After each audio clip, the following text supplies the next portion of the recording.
morning, Philippines. Good evening, Europe, Middle East, and North America.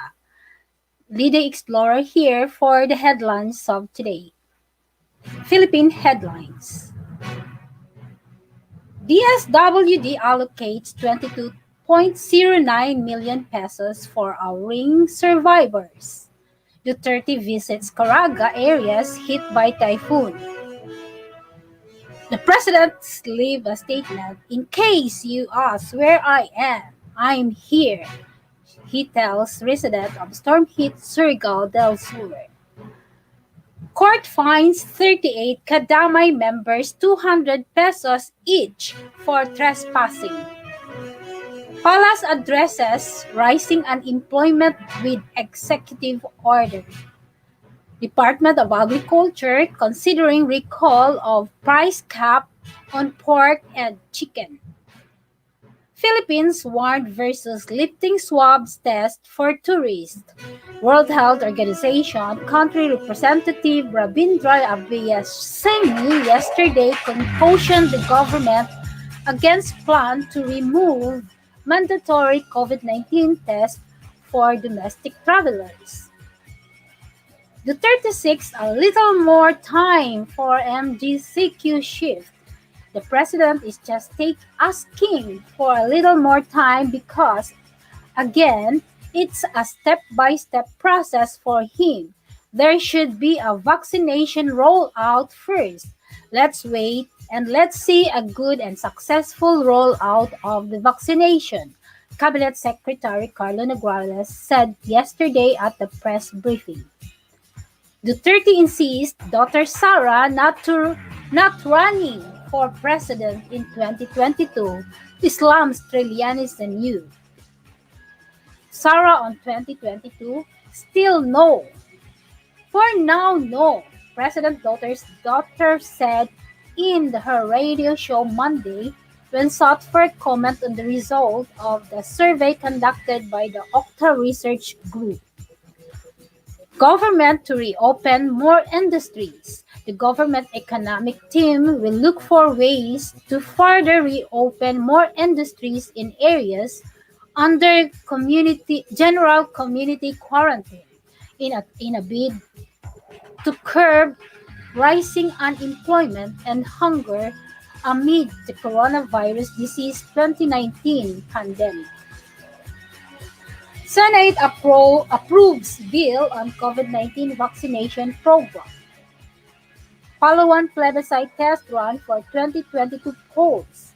The plebiscite in Palawan on March 13 will serve as a test run of the health protocols to be implemented by the Commission on Elections in May 2022 polls amid the COVID-19 pandemic, COMELEC Chairman Sharif Abbas said yesterday.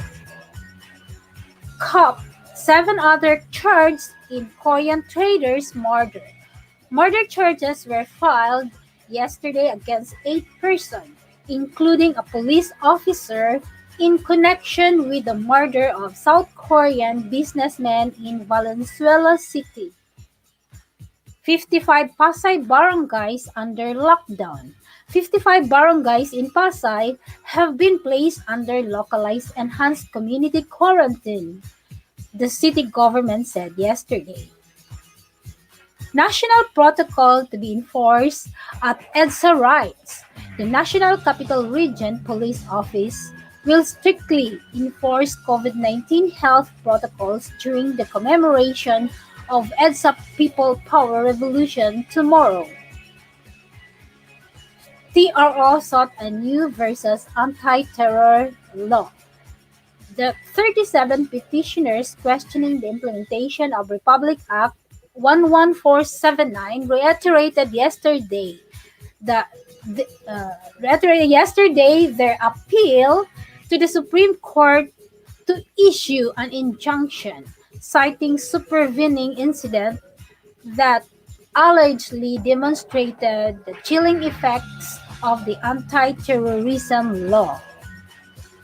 Let's go to Canada headlines. University students release investigation into First Nation water issues. Province of Regina, students at the University of Regina School of Journalism, and First Nations University of Canada have released an investigation into First Nations water issues across Canada. The year-long investigation, which started in the fall of 2019, looked into water quality on the First Nations who has control of water resources and infrastructure on First Nations and the indigenous view of water. Feds approved Air Canada takeover of Air Transat. In Toronto, Air Canada has been cleared by the federal government to take over Air Transat. Transport Canada announced yesterday. The Honorable Omar Al-Gabra, Minister of Transport, today announced that Government of Canada has approved the proposed purchase of Transat 80 incorporated by Air Canada, subject to strict terms and conditions that are in the interest of Canadians. It was announced in the release. Canada hesitates to update public health guidelines on risk from coronavirus variants. Hard hit regions are changing COVID 19 risk guidelines as variants spread. Suspect on slaying of Quebec woman who had reported threats days before. Police are hunting for a suspect in the slaying of Montreal area woman on Sunday who had told authorities days prior about being the victim of alleged death threats. Provincial police say there have been no arrests in the killing of Marley Edward, 32, a well-known in Haiti's music scene as a former manager, producer, and radio host. From a province of Alberta, Trojan horse. Alberta to argue the law un, uh, federal assessment law unconstitutional. Alberta and its allies are in the province's highest court trying to have the federal Government Environmental Assessment Act declared unconstitutional. The Trojan horse has now arrived, says argument submitted to the Alberta Court of Appeals by the province Attorney General supported by Ontario and Saskatchewan. The coronavirus, what's happening in Canada and around the world on Tuesday. Quebec ramps up vaccination. Manitoba tightens guidelines around close contacts. Drug maker Johnson and Johnson says it will be able to provide 20 million doses of its single shot COVID-19 vaccine to the US government by the end of March. Johnson, assuming it gets the green light from federal regulators. Johnson and Johnson disclosed the figure ahead of a congressional hearing on Tuesday looking at the country's vaccine supply.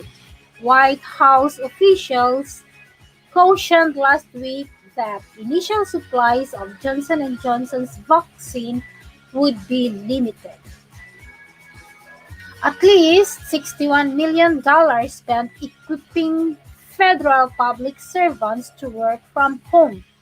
In the first 6 months of the COVID-19 pandemic, the federal government spent at least $61 million to help public servants adapt to working from home, according to an analysis by Radio Canada. The amount is likely higher because some departments, including Global Affairs Canada, haven't released their spending figures. According to Radio Canada, the majority of the that has computers uh, the majority of the money that has been reported was used to equip workers with computers and office furniture needed to work from home. Spending doesn't include salaries. The electrification of public transit is set to rapidly accelerate in the upcoming decade, with a landmark $15 billion federal investment that stands to benefit the stakeholders from OEMs to municipalities to riders. The global vaccine inequality runs deep. Some countries say intellectual property rights are part of the problem. As the coronavirus pandemic rages, World Trade Organization representatives have periodically gathered around a virtual table and clashed over how to more equitably increase global access to vaccines. One on side on one side are the United States and other mainly wealthy Western democracies, where the major pharmaceutical companies developing key vaccines and related medical technologies are based. They want to maintain the status quo in which the trade secrets of their vaccine, like intellectual property, remain in their hands to preserve profits and the incentive for the future development. US says weighing option to hold accountable Ugandan security forces over abuses. The United States is looking at a range of targeted options to hold accountable Ugandan security forces who it deemed responsible for abuses against opposition candidates and civil society, State Department spokesperson Ned Price said on Tuesday. Ahmed Saki Yamani of Saudi Arabia, Saudi minister and symbol of the new age of oil, dies at the age of 90. Lebanese lawmakers violate coronavirus vaccine rollout plan. Let's go to Montreal news update. Quebecers over 85 in Montreal can receive a vaccine dose beginning next week. Vaccination will accelerate starting Monday, Legault said. In sports, Tiger Woods having surgery for leg injury suffered in California car crash. That's all for today's headline. Hatid ng Mandarin Gibbs. See you tomorrow. Thank you so much.